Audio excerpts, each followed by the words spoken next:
Business with a servant's heart. Welcome to the podcast. Inspiration, motivation takes.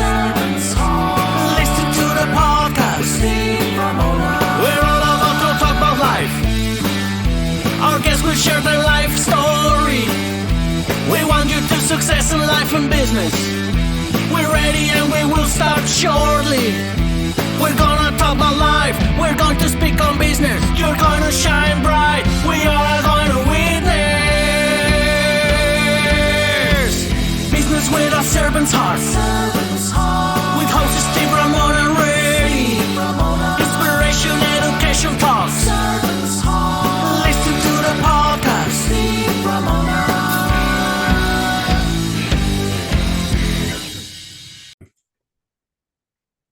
Welcome to the podcast, Doing Business with a Servant's Heart. I'm your host, Steve Ramona. I'm so excited about my guest today. We're going to motivate you, inspire, and educate you in the servant's heart in the real estate space. How'd you like to make money? And everybody talks about Warren Buffett's one of my favorite guys. Talks about own land if you can, own land if you can, own land if you can. And we're going to talk more about how that could serve you, because we talked about before the show how complex it could be. And somebody like my guest today can help you walk through this. He's helped me tremendously in some of the projects that I'm doing. So I'm so excited to have him on. Audience, here's your homework today. I want you to think about who you're going to serve today and how you're going to serve yourself today and what impact you'll create today. And the key word is today. Do not wait to do that. Let's start serving people as soon as possible. It's the best feeling in the world. I also want to thank our incredible sponsor, Pantheon. Let's join this community of thought leaders and business experts who are super successful, who want to change and impact the world, also impact each other. For more information, there'll be a link in the show notes so you can just reach out to me and I'll get you part of the community that I love. With that being said, let's bring our guest on to the show. Matt, welcome to Doing Business with a Servant's Heart. Thanks for having me, Steve. Crazy real estate, servant heart, not talked about a lot. A lot of people bought single family homes and the struggles, and commercial gets even more complex. How do you serve in real estate? Yeah, so our company is designed to deliver as many of the benefits of owning commercial real estate to investors without them having to do all the heavy lifting. Because real estate, as much as people talk about passive income, it's not truly passive.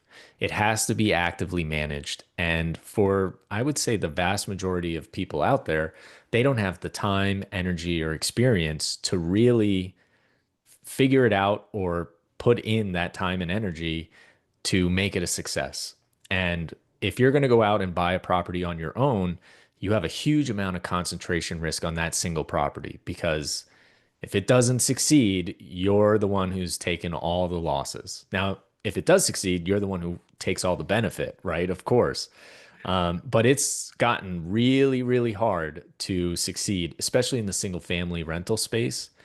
Things have gotten so expensive, and the deals don't pencil out quite as easily as they did in the past. Now, that's not to say there isn't a huge amount of opportunity out there for somebody who's looking to buy properties, but we're looking to provide as many of those benefits as possible, as well as some additional benefits with diversification and the scale of commercial real estate to people that would never otherwise have access to this market. So we're trying to deliver a great financial product backed by hard physical assets, commercial real estate, and do that as tax efficiently as possible, and deliver it to small balance investors. Taxes we'll get into that a little bit because that's a key thing we talked about before. And I own property, a duplex. It's a pain in the booty. I got help, and I agree with you. That's where you come in, Matt. I love it because we don't go to school to learn. I'm going to learn how to sell real estate. I'm going to go out and buy all these commercial, buildings, and I'm going to make killing. What the hell do I do? It's like anything. We got to learn. So I love having mentors.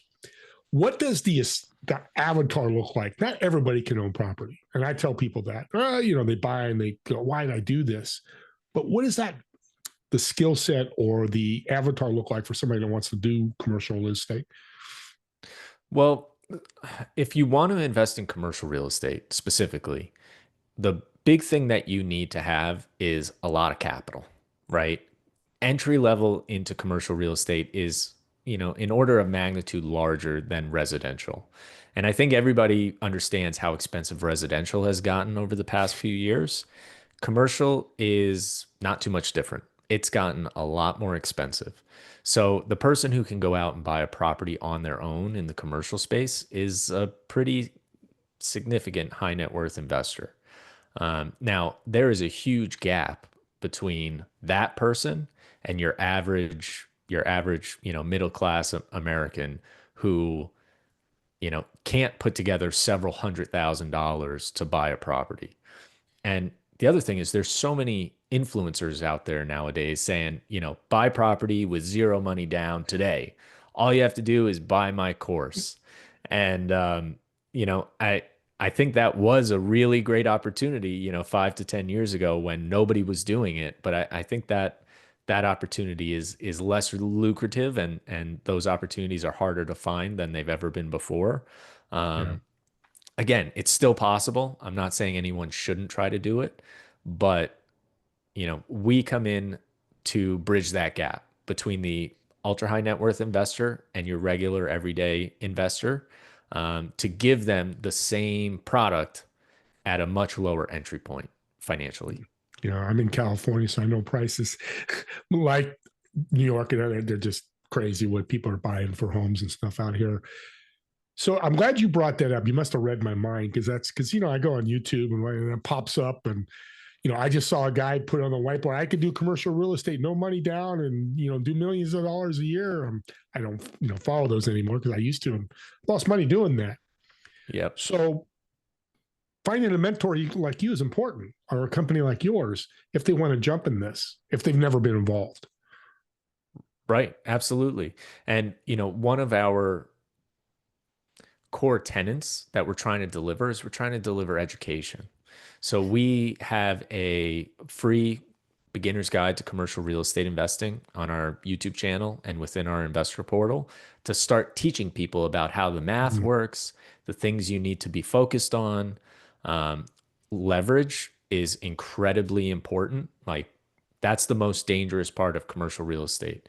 If you over lever, that is a huge risk point if you're, buying properties at aggressive valuations, because the banks know exactly what they're doing and they are happy to take your property away from you if you're not operating successfully.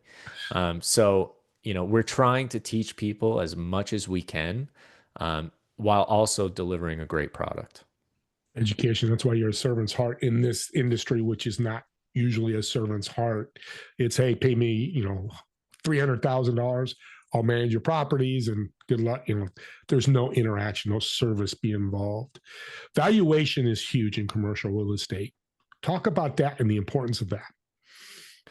Well, so the valuation, your going in valuation is incredibly important, right? Because if you are buying a property on spec, meaning you are projecting that rent is going to grow, you're setting yourself up for potential failure, because there's no guarantee in this life, right? So having a projection of what you think rents will grow at, or how much value you can add in a property, that all introduces risk. So if you're on one of these investor platforms where you can pick individual deals and they're saying, oh, it's a 22% IRR in 5 years. Well, that is based off of projections, right? So you need to be very careful with projections. And that all comes back to the value that you acquire a property at. So what we do, which is quite a bit different, is we buy properties that are fully stabilized or close to fully stabilized, meaning that the lease is in place, the leases have long maturity dates. So, 3, 5, 7 years before the leases expire. So the return that we're getting on the day that we buy the property is built into the price that we acquire the property at. So we're not projecting large amounts of growth on any individual property. We're buying the properties for cash flow. And if you buy the properties well, you can have wonderful cash flow right out of the gate. But you need to know what you're looking for. Yeah, COVID blew up rents and blew up everything. Yeah. How many commercial buildings? I'm in Northern California. across restaurants and office buildings are closed. Well, somebody owns those. And just like you said, I love that you said that. We didn't know COVID was coming. So you got to prepare yourself for that, right? Not COVID, Yeah. but something like that. Yeah. Well, so COVID is it's interesting because it changed the market so dramatically.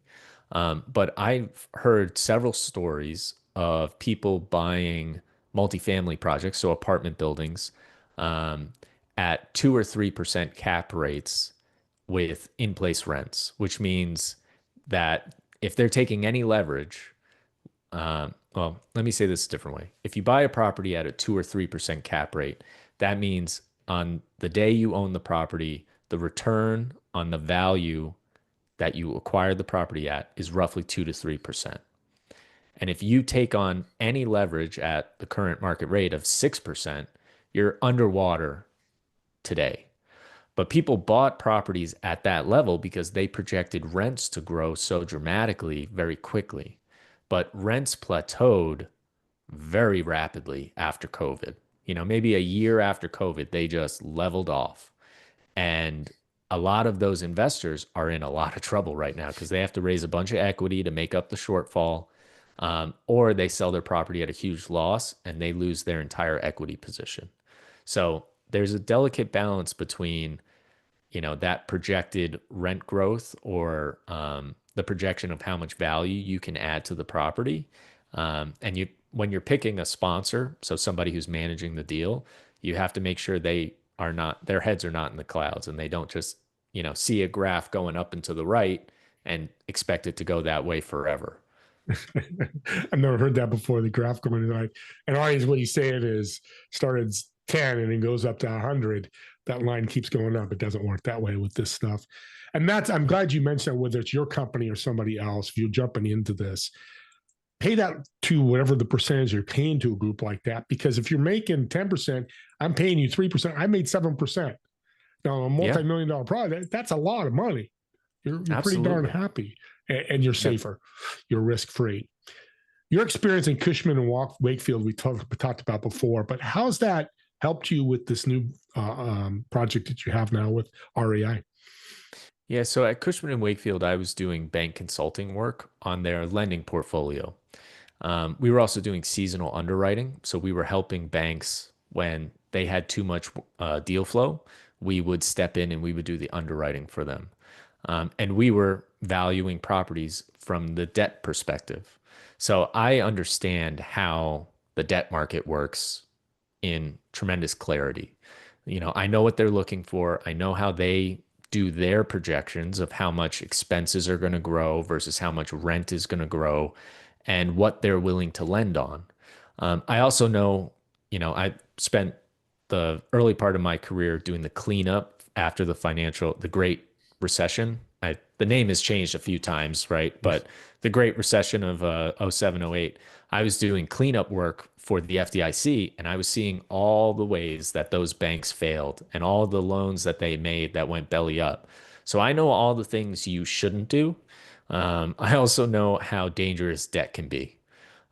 So, in our model, we're not planning to go above 65% loan to value, LTV, so that our debt is very reasonable. It's very easy to manage, and we also get we have a great cash flow stream after debt service, and that's kind of the economic driver of our model is we take that cash flow and we reinvest it. So we need a lot of cash flow at the end of the day. So leverage is we're taking more modest leverage than a lot of real estate investors typically took in the past. Your experience is great because you've been there and done that and seen it and know the different ways to go, because that's important. I tell people all the time, I'm not going to hire a business coach that is a mechanic just because he ran a mechanic shop. Nothing wrong with that. You can grow to be a good business coach, but that experience is so valuable. Especially he's so young, Matt. He's got 30 years of helping people lives and changing their lives. So I love it. And that makes it even Yeah. better as you grow with your company that you're doing. So you mentioned risk management before. That's a big part of this. How do you handle that with your clients?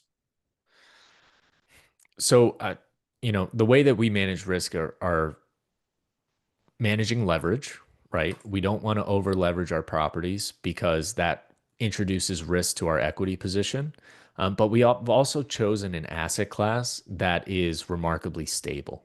So we buy open air multi-unit shopping centers. So think a strip center that's either co-located with a grocery store or there's a grocery store in the property. Now, even through COVID, we've seen that those properties are remarkably resilient because it's the lifeblood of the community, right? People go to the grocery store, they go and get their nails done, they go and get their hair cut. Their phone dies, they have to go to the Verizon store or they go and get their cup of coffee at Starbucks, right? Those are essential services to the communities. The other nice thing is those properties are everywhere and they all operate the exact same way. And all you really have to do is evaluate the market and the leases. So we have a big blue ocean of opportunity out there, and there aren't a huge number of buyers in the price range that we're looking at for these types of properties.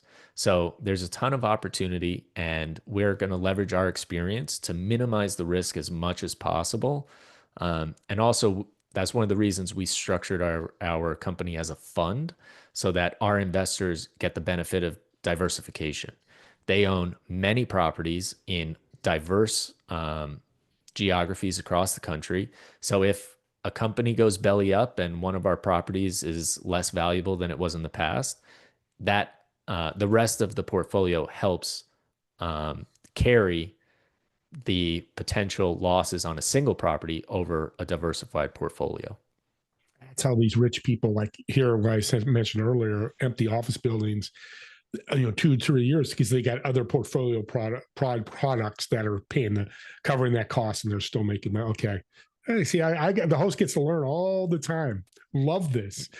Yeah. Let's end with this question because I'm very curious because we're going to try to do business together, work together. We got projects that hopefully we can do some stuff. What's the future of commercial real estate in the next 2 to 3 years? It's really hard to say. I think the longer term focus is actually easier, and commercial real estate isn't going anywhere, right? People are always going to need places to shop, places to go to the office, work. They're always going to need gas stations. They're always going to need car washes. There's always going to be industrial plants and warehouses and data centers. So in the long run, commercial real estate will survive. But in the short run, with the interest rate volatility that we're experiencing, will the Fed lower rates? Will they not lower rates? That introduces a tremendous amount of uncertainty in the short run.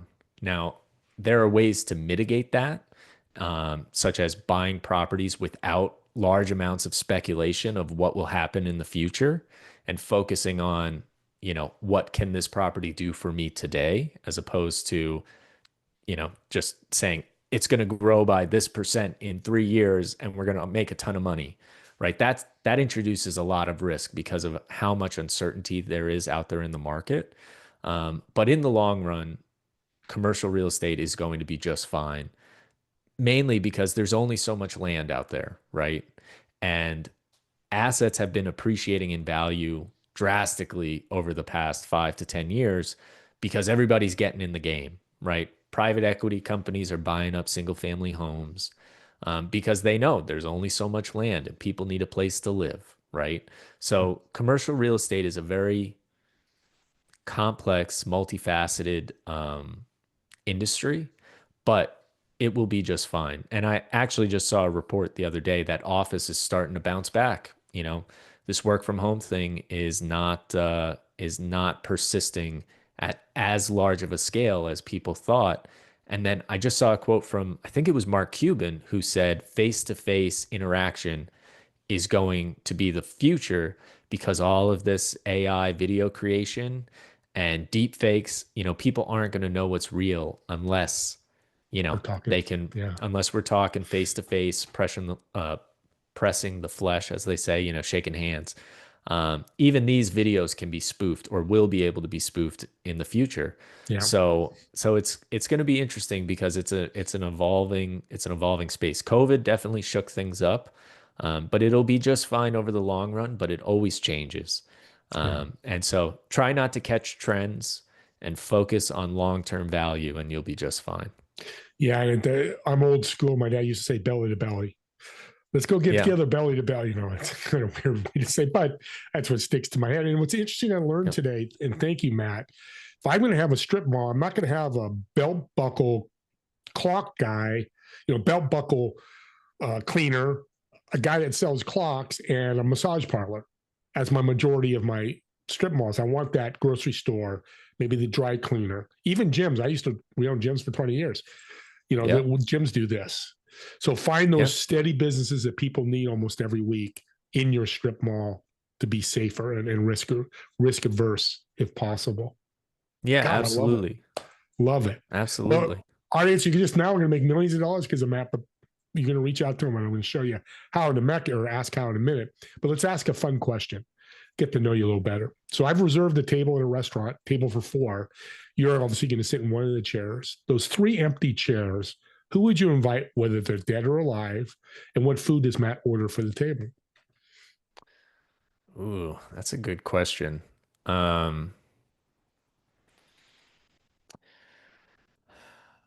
I think I would want to order, I what I would order would be easiest first. It would be surf and turf, steak and lobster, right? Just we're going out, we're going to have a good time. If you don't eat steak, you can eat fish. And if you don't eat fish, you can eat steak. Yeah. But I think I would who would I invite? That's a tough one. I think Bruce Lee would be on there. He was remarkably introspective and had just so many great life lessons, and his life was cut so short, right? So it'd be so interesting to hear his life perspective at this point, especially how the world has changed. Um, I might want to bring in, maybe somebody like Thomas Jefferson, right? Mm, A monumental figure in our country's history. I have a huge amount of respect and love for our country, and he was a, consummate outdoorsman, and I love that. An explorer and adventurer. So I'd probably want to have him on, and ooh, who else? I might I might actually bring my wife because she and I see things very differently. And in order to to maximize those conversations with Bruce and Thomas Jefferson, I would want to bring her. And because perspective. she would bring a different perspective, and also, I love her, right? So Yeah. Yeah. Might as well have it having there. her there would be just make everything so much more fun. Thank you, because that's very unique. A lot of people, about half the people invited their wives, but that's a unique perspective of her different perspective and the conversation flow. Yeah, it's what a great table. Oh my gosh. I had to bring 5th chair because I got to sit there and eat the steak and lobster at least. If you're going to buy Yeah. them, I'll buy. Doesn't matter. But I got to thank you, Matt. Capital is not sexy like AI or the internet or technology, but you really have given it an opportunity to really be a servant's heart, which I love. And I appreciate you doing that. I know people listening are going, how can I reach out to Matt? So how can they connect with you? Yeah, so our website is reicapitalgrowth.com. There's a direct link to scheduling call with me, through NitoCal. You can just log on right there. It has all our social media links. You can connect with us directly through the website. Is the easiest way to get in touch with us. Why am I not surprised? Matt, the simple capital commercial real estate guy, has a simple way of connecting. Kind of flows that way. Make it, because that's what you do. An audience, I want to fire that off real quick. He's making this simpler, not making it harder. And again, whether it's him or somebody else, I reach out to him. if you're interested in any of this, just do the reach out. And if you can't get a hold of them or don't have the show notes, always reach out to me and I'll connect you as well. Again, Matt, thank you. And audience, subscribe to the YouTube channel. And here's why. These are gifts. And perfect example, what Matt did today. He broke down commercial real estate and the opportunity for investment and growing your income. We should all be doing that. Warren Buffett says, I think you should have 4 or 5 or 7 different revenue streams.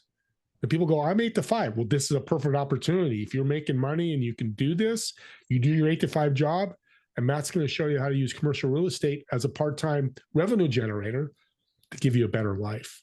What a gift that is, because when you share it. Go ahead. Just one point is we're focused on growing your savings and your wealth, right? We use the revenue that the fund creates as the growth engine by reinvesting. So you mentioned our model is remarkably simple. It is. We buy properties and we reinvest into buying more properties, and that grows the value of the portfolio and it grows your wealth systematically over time. It also creates the compounding effect, which over long periods of time becomes exponential. So we like to keep it simple and grow people's wealth instead of just trying to distribute that income. I love when Matt's a great guest like that and just closes the show perfectly. So reach out to him. And as always, me and Matt want to thank all of you for watching or listening to this podcast. And we'll see you all in the next episode of Doing Business with a Servant's Heart. Have a great day, everyone.